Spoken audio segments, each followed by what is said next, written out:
जब गर्भ में थे तो कौन सा नाम था तुम्हारा? गर्भ में थे तो ये नाम मिला हुआ है जगत से बाहर। जो गुरु जी से मिला हुआ वो प्रभु का है नाम। जैसे श्यामा शरण, तो श्यामा जी की शरण है, ये हमें हर समय याद दिलाता रहता है गुरु जी की कृपा से।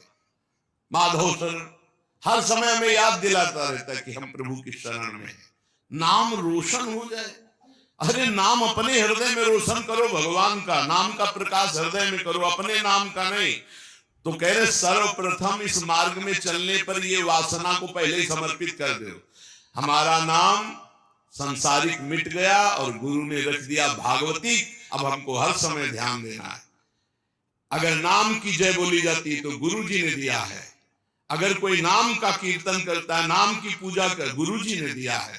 हमारा नाम तो गुरु जी के चरणों में समर्पित हो गया था। ये तो गुरु प्रदत्त नाम है। अगर गुरु प्रदत्त नाम की भावना को आप देखो तो शुद्ध भगवान का स्वरूप है वो। हरि प्रिया शरण, हरि और प्रिया की हम शरण में हैं। कहां अहंकार की जगह रह गई है। बोले जय हो हरि प्रिया की, तो हरि प्रिया की जय बोलिए। जय हो हरि प्रिया शरण की, तो जय तो उसी की होगी जो हरि प्रिया की शरण में है। कहीं भी मलिनता और अहंकार का नाम, इसीलिए गुरु प्रदत्त नाम होता है। उपासना के रंग में डूबने के लिए गुरु जी नाम देते हैं। उपासक अपने नाम का पहले समर्पण कर दे, अपने नाम रोशन की बात न रहे और अपने शरीर को समर्पित कर दे। जैसे भगवान बहुत आनंद, ये भोगी पुरुष क्या जाने वैराग्य में क्या आनंद है। वैराग्य का आनंद तो कोई बैरागी जानता है, भोगी पुरुष नहीं जानता। वो तो उठा ही नहीं है अभी, तो कैसे जाने। उसी नरक जनित क्लेशों में फंसा हुआ है। ये नरक जनित क्लेश हैं, तुम इन्हें सुख समझते हो।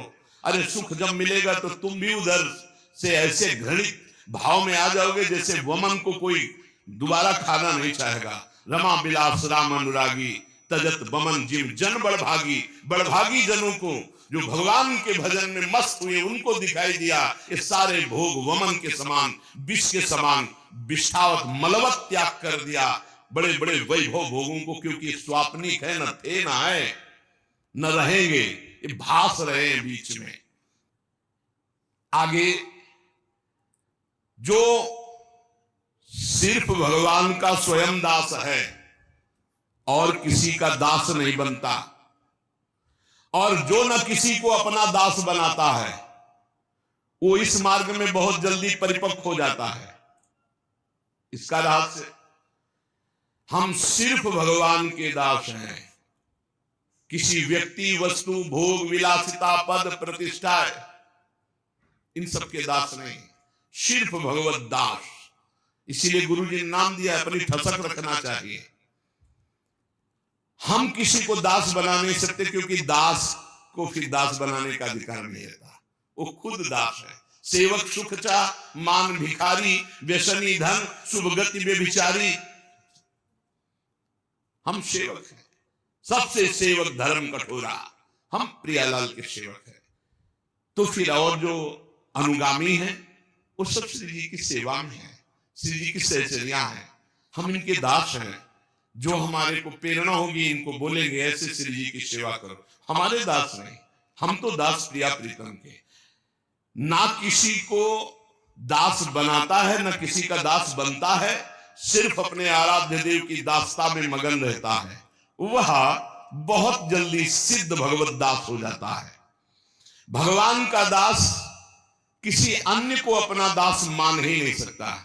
ये प्रभु के जन हैं, हमारा कोई संबंध नहीं। हमारा प्रभु से संबंध है। एकमात्र मेरे तो गिरधर गोपाल, दूसरों न कोई। साधन वो है जो जगत प्रपंच से हटाकर भगवान में लगा दे, और असाधन वो है जो भगवान से हटा के जगत प्रपंच में लगा दे। बस सूक्ष्म रूप से साधना की परिभाषा आप समझ लीजिए।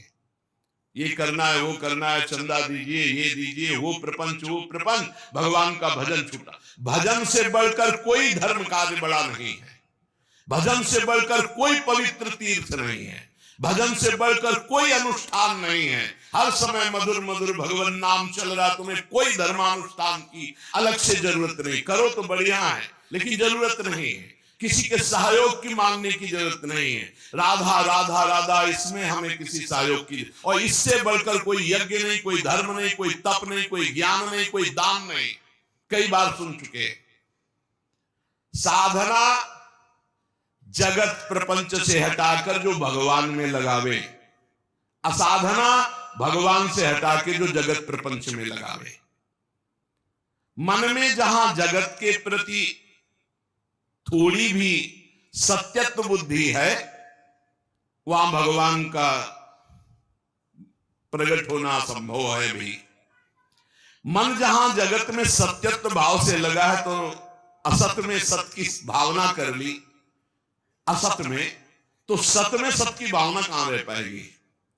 ब्रह्म सत्यम जगन मिथ्या, इसमें सत्य है तो केवल भगवान सत्य है, नहीं तो ये सब नाम रूप जितने आप देख रहे, ये पहले नहीं था, बाद में नहीं रहेगा, बीच में भास रहा है। मान लो तो मान लो, नहीं तो आखिरी में समझ में आ जाएगा। मन पछतई है अवसर बीते, सुत बनितादि जान स्वार्थ रत्ना करुणे सभीते, अंत ही तो ही तजेंगे पामर तू न तजे अबहीते, मन पछतई है अवसर बीते। भक्त का जीवन जीने का उद्देश्य भगवान का भजन, भगवान की प्राप्ति। संसारिक पुरुष का जीवन जीने का उद्देश्य भोगों का संग्रह, खूब भोगना, मर जाना। देख लो तुम कौन हो, भक्त हो या संसारी हो।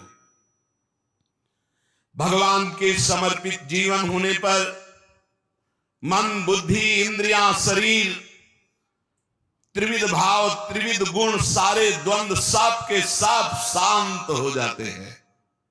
मन शांत, बुद्धि शांत, इंद्रियां शांत, शरीर शांत, अद्भुत आनंद। मान लो नहीं, बुद्धि खराब हो जाएगी। भजन नहीं करोगे तो बुद्धि खराब हो जाएगी। भेजा गया है भजन के लिए, भजन नहीं करोगे तो बुद्धि भ्रष्ट हो जाएगी। बहुत दुर्गति, बहुत दुर्गति। भगवान को समर्पित जीवन, निरंतर भजन में जीवन, मन शांत, बुद्धि शांत, इंद्रियां शांत, शरीर पवित्र, त्रिविध भाव, त्रिविध गुण, सारे द्वंद्व शांत। भगवान शांताकारम, शांत स्वरूप है। भक्त भगवान का शांत स्वरूप। भजन यही है, फाड़ डरी है आंख। गृहस्थी के अन्न के बड़े बड़े दांत, भजन न करोगे तो फाड़ डालेंगे आंख। बहुत होश में, खिलवाड़ न समझो भगवत मार्ग। भगवान अपने भजन करने वालों को समस्त द्वंद्वों से मुक्त कर देते हैं। साधक देखता है केवल केवल निर्मल संबंध भगवान से। जितने जितने हृदय में हमारा भगवान का महत्व भरता जाएगा, उतने उतने विषय वासना संसार का महत्व खत्म होता जाएगा। भजन करो, भजन, खूब नाम जप, अपने हृदय को भजन से भरो। राधा राधा राधा राधा राधा राधा राधा राधा। तो जब भजन भरोगे तो अंदर गंदगी भरी हुई वो निकलेगी। तो घबराना मत कि अरे मन बड़ा चंचल हो रहा, बड़ी गंदी बातें आ रही भजन करते समय। वो सब गंदगी निकल रही, भजन भर रहा है, आप ठोस होते जा रहे हो, घनीभूत भक्ति आपकी होती चली जा रही है।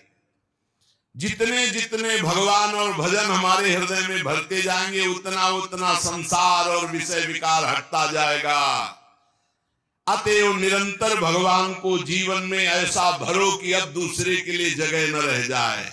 भरी सराय रहीम लख आप पथिक फिर जाए। जब हृदय रूपी जो धर्मशाला था उसमें भगवान आकर बैठ गए तो काम क्रोध लोभ आने की गुंजाइश ही नहीं रह गई। भक्त चाह करता है पर भगवान के मिलन की। भक्त का दैन्य स्वरूप होता है केवल भगवान से। ये धनी मानी नाना प्रकार की भोग सामग्रियों के सामने नहीं दैन्य। भूत भविष्य लोक 14 में भय होए हरि प्यारे, 300 व्यवहार हमारो अभिमानिनते न्यारे। जो भोगाशक्त, धनाभिमानी, पदाभिमानी, इनसे हमारा कोई संबंध नहीं। अभिमानिनते न्यारे। जहां दैन्य है वहां भगवान है, जहां भगवान है हमारा वही दैन्य है, अभिमान में नहीं। ये तीन चीजें उपासक में बहुत जोर की होती है। चाह केवल भगवान की, दैन्यता केवल भगवान और भगवान के भक्तों से, और भरोसा सिर्फ भगवान का। तीन बातें ये जहां होती है वहां भगवत प्रेम और भगवान अपने आप प्रकाशित हो जाते हैं। मन जगत के भोगों में रहे और सोचो कि तुम भगवान का भजन और भगवान का दर्शन और कोई ऐसी कृपा हो जाए, नहीं। तुम चिंतन करो भोगों का, तुम करो पापाचरण, और कोई संत महात्मा तुम्हें आशीर्वाद दे दे कि सुखी भाव, जाओ आशीर्वाद सदैव सुखी रहोगे, तो जैसे तुम साधना वाले हो वैसे वो आशीर्वाद भी है। पक्का समझो, सत्य जीवन तुम्हारा तो सच्चिदानंद के लिए आशीर्वाद नहीं मांगना है, अपने आप आ जाएगा। वो सर्वज्ञ है, वो सब। जा पर कृपा राम की होई, ता पर कृपा करे सब कोई। राम की कृपा, राम की आज्ञा का पालन करना, और रात दिन भजन में लगे हो। संत की दृष्टि पड़ी, हो गया काम। वो आंतरिक दृष्टि होती है, उसमें हाथ पैर नहीं। ऐसे करने से अगर हो ना तो हुआ, किसी का मन बदला। ऐसे तेज थोड़ी साधु का आता है। रात दिन भजन कर रहे हो, उनकी आज्ञा पे चल रहे हो, और वो श्री जी के चिंतन में, और तुम्हारा चिंतन आ गया, अब गया। ये न कोई कैमरा पकड़ पाएगा, न तुम्हारी दृष्टि पकड़ पाएगी, तुम्हारा हृदय पकड़ पाएगा कि ऐसा कैसे हो गया। कहां में विषयी जीव और कहां ये ऐसा भागवतिक जीवन। ये तो गुरु प्रताप हुआ, ये तो संत प्रताप हुआ। भगवान जगत के भोग